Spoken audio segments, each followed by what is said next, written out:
Good afternoon, good people. This is Pastor Jenna Bearby from First Presbyterian Church of Taos, coming in to give you your post-Easter Tuesday devotion. A friend of mine just shared a poem with me, and I'd like to share it with y'all.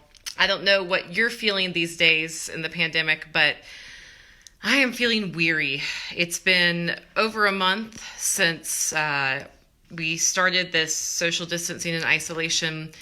It's been now 4 weeks that we haven't gathered for church.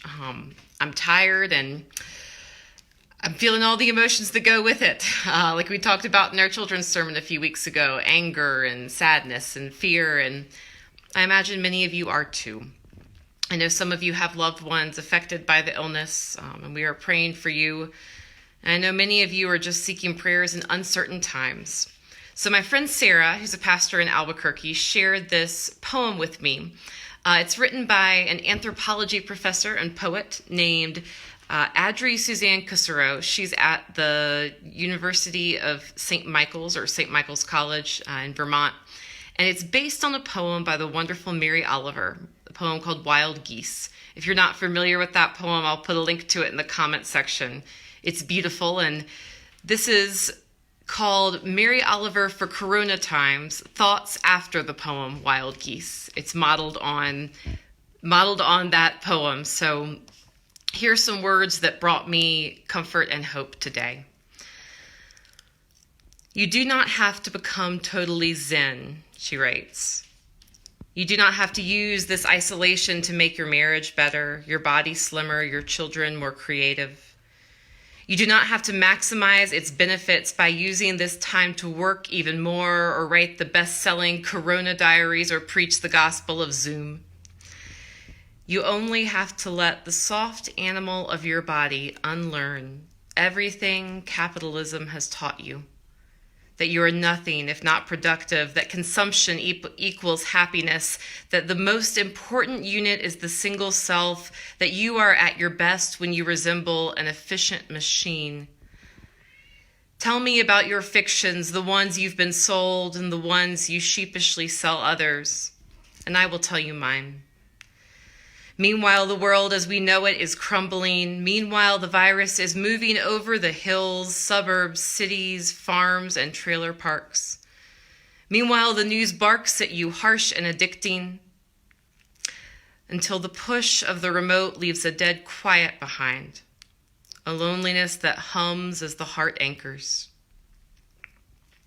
Meanwhile, a new paradigm is composing itself in our minds, could birth at any moment if we clear some space from the same tired hegemonies.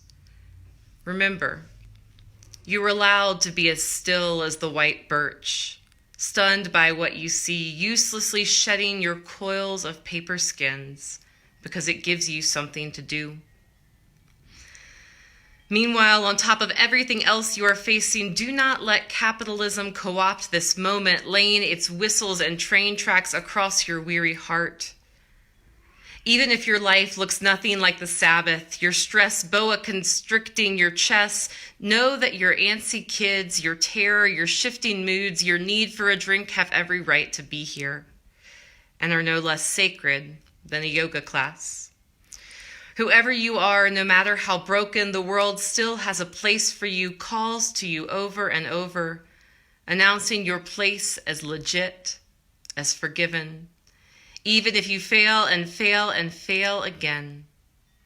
Remind yourself, over and over, all the swells and storms that run through your long, tired body, all have their place here, now, in this world.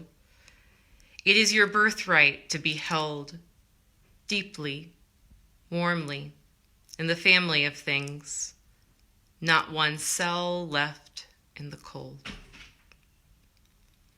Friends, again, that's a poem by poet and anthropologist Adrie Suzanne Kusserow from St. Michael's College.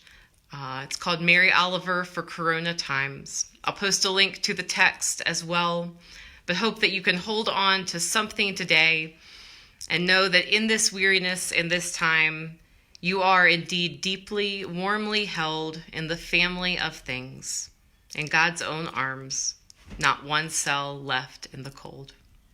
Peace be with you.